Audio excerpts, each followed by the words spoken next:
previous two videos, we defined this vector operator, nabla, as this vector of partial derivatives.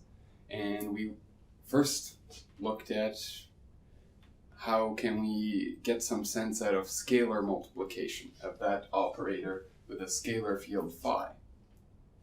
Now let's look at vector products. So let's define a vector field A, where each of the components, ax, ay, az, is a function in general of x, y, and z.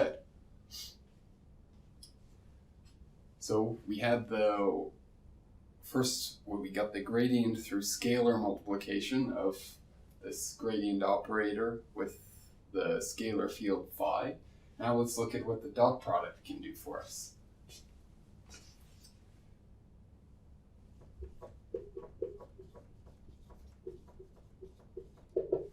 This next one we'll call the divergence. Divergence we get through dot product of this vector operator with the vector field A.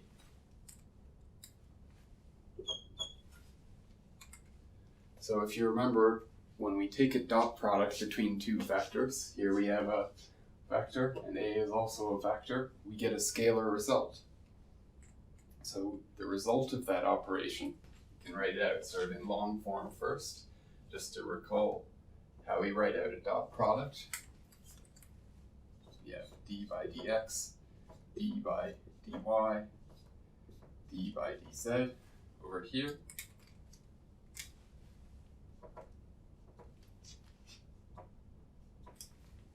And then on this side, we're going to have ax, ay,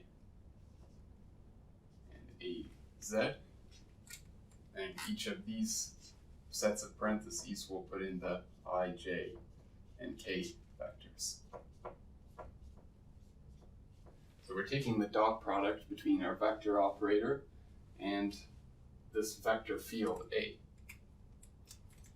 So if we work out that dot product, we'll see that it's just a sum of partial derivatives. So d by dx, d by dy, d by dz,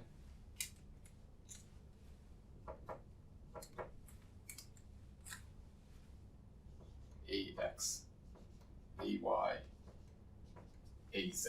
So we have dax by dx plus day by dy plus daz by dz. We'll talk a little bit more about the significance of that when we come to the divergence theorem in a slightly later video. But now, just to give a quick sense of what is the physical meaning of the divergence. The divergence gives the net outflux per unit volume of the vector field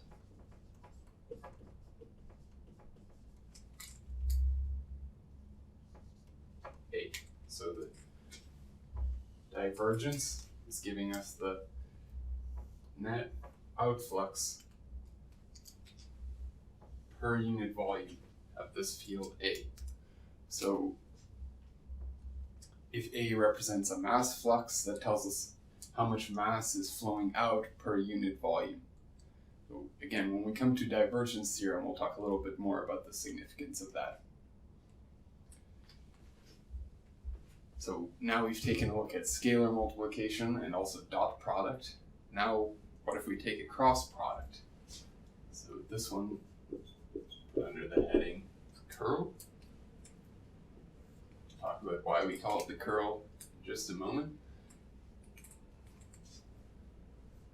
We get the curl through a cross product between the vector operator and our vector field A. So if we remember how we defined the curl, or at least one of the ways to define it, you can write it as this determinant. across the top of the determinant, we have our unit vectors, I, j, and k. Across the second row, we have our first vector. So the components of the first vector are d by dx, d by dy, and d by dz. And then the components of the second vector are ax, ay, and az. So we expand that out, we're going to get three terms here. Get the x term, the y term, and the z term. Each of these is going to be multiplied by its corresponding unit vector, I, j, and k. So in the x term, we're going to have the y and z derivatives. So we're going to have d by dy and d by dz. In the y term, we're going to have the x and z derivatives. And because of the way determinants work, there's sort of a flip in the sign or a flip in the order here. So we're going to have x and z. And in this case, the z derivative is going to come first. And then in the z term, we're going to have the x and the y derivatives. So d by dx, d by dy. And these are all differences. And now we'll just put in the sort of the opposite a components. So we're going to have the y and the z components, but now we're taking daz by dy minus day by dz. And then here in the y term, we're taking dax by dz and daz by dx. And then in the z term, we're taking day by dx and dax by dy. Sometimes we write that as curl of A. Just jumping back to the divergence for a moment here, sometimes people write that as the div of A. To understand why we call this the curl, it helps to look at a picture of what the curl looks like in a particular type of vector field. So I'll just draw a quick set of Cartesian coordinates here.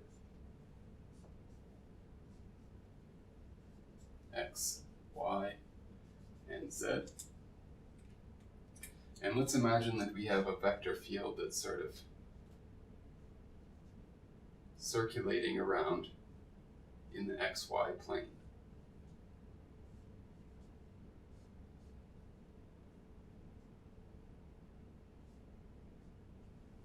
So this vector field is sort of like a whirlpool or a vortex of some sort.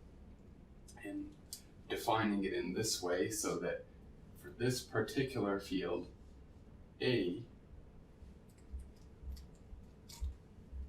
is a function of x and y only. And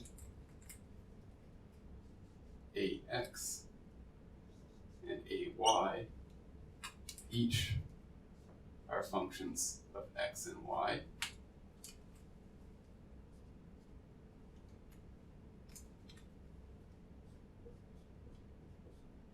And those give the x and y components of this field.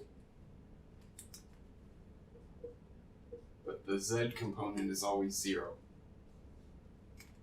It's just a particular example of a vector field. What can we do with that in this case? So if we look at these derivatives, the way we define the curl, for this vector field, we always have az is 0. So these derivatives, daz by dy and daz by dx, are always going to be 0. In addition, since ax and ay are only functions of x and y, not functions of z, these derivatives, day by dz and dax by dz, are also always going to be 0. So for this vector field, the first two components of the curl are always going to be zeros. The last term is the only one that's going to be non-zero, because dy by dx will have some value. Ay is a function of x, and dax by dy will have a value because dax is a function of y. For a vector field that looks like this, the curl will be a vector that points in the z direction, and its magnitude will tell us something about the difference between these cross derivatives here. So the curl at each point here is going to point straight up in the z direction, and it's going to be larger in magnitude where the changes are happening faster. So if you take a look in your Quartz notes, there's a better plot of this plotted out in MATLAB, but just with this image here will help you to get an idea. So we can see that the curl vector is larger in the middle where the changes are happening the fastest, smaller around the outside where the changes are happening slower, and also its direction is given by a right-hand rule. If I curl my fingers, that's why we call it the curl, if I curl my fingers with the way the vector field is spinning, my thumb points in the direction of the curl. So the magnitude tells us how fast it's spinning, and the right-hand rule tells us the direction of the curl. It's normal to the plane in which the rotations are happening. So that's about how we can use this vector operator with the different vector products. In the last video of this series, we'll take a look at some basically vector triple products involving the vector operators.